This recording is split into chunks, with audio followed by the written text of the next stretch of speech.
Hi, Jim Gore from Thor Wealth Management. Today I'm going to give you a reality check on what's going on with the debt here in this country. First of all, let's look at this chart. All these charts come from the Federal Reserve. So these are right from the Federal Reserve's website and their numbers, federal government numbers. This is looking at the interest payments as part of the government's current expenditure. So what's in the budget for them? And you can see that interest payments that the federal government is making right now on the debt is up 22% in just the last 6 months. That's what raising interest rates have done. Well, it makes sense. The federal government is issuing more bonds at higher interest rates, and the ones that come due at 1% or 0.5%, now they have to pay 3-4% on those. So we're seeing an exponential increase in the deficit because of the interest payments, increased interest payments over the last 6 months. So what is going on in the national debt? Well, if you look at this chart here, the national debt has gone up 7.5% over the last 9 months. Part of that is higher interest payments, but also increased spending. And we're seeing that, increased spending is increasing the national debt. So as the national debt increases, interest payments increase just on that alone, and then you add higher interest rates.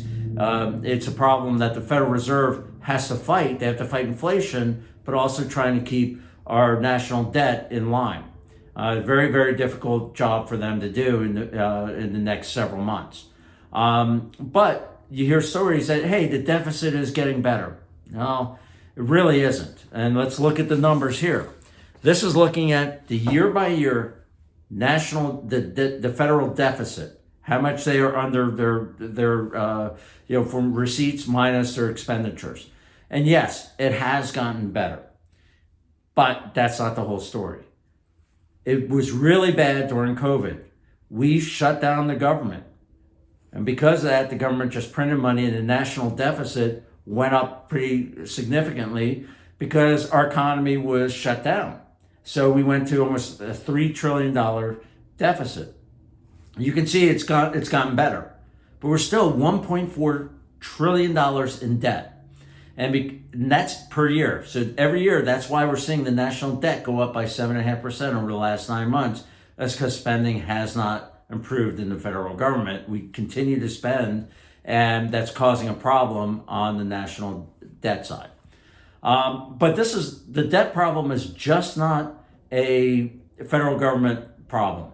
It's also an individual problem. If you hear people, they sit there and say, hey, the consumer's fine. Is the consumer fine? Well, let's look at the numbers. I think this chart says it all.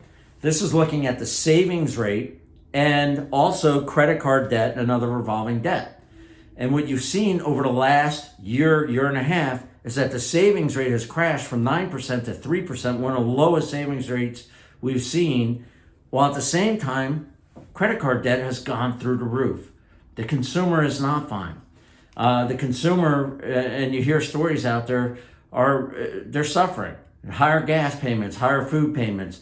So they don't have the cash on hand. They're taking down their savings, but they're also using their credit card to buy that.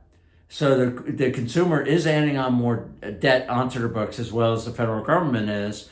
And we kind of saw this before back in 2007, 2008, when both of these things, entities were adding on debt. It was not a good thing for our economy. So looking forward, this is why Thor still has quite a good percentage in alternatives. Some of our more aggressive clients, we've actually reduced that a little bit. But this is also a reason why you want to have some of your money invested in things that are outside of the United States, because this deficit problem means that the dollar is going to go down in value sometime in the future, because we're just printing more and more dollars out there. And as we print those dollars, inflation will continue to go up. If you have any questions or concerns, as always, reach out to us at thorwealthmanagement.com or call us directly. Take care, and I'll be back after Thanksgiving. I hope everyone has a fantastic Thanksgiving vacation or holiday. Take care.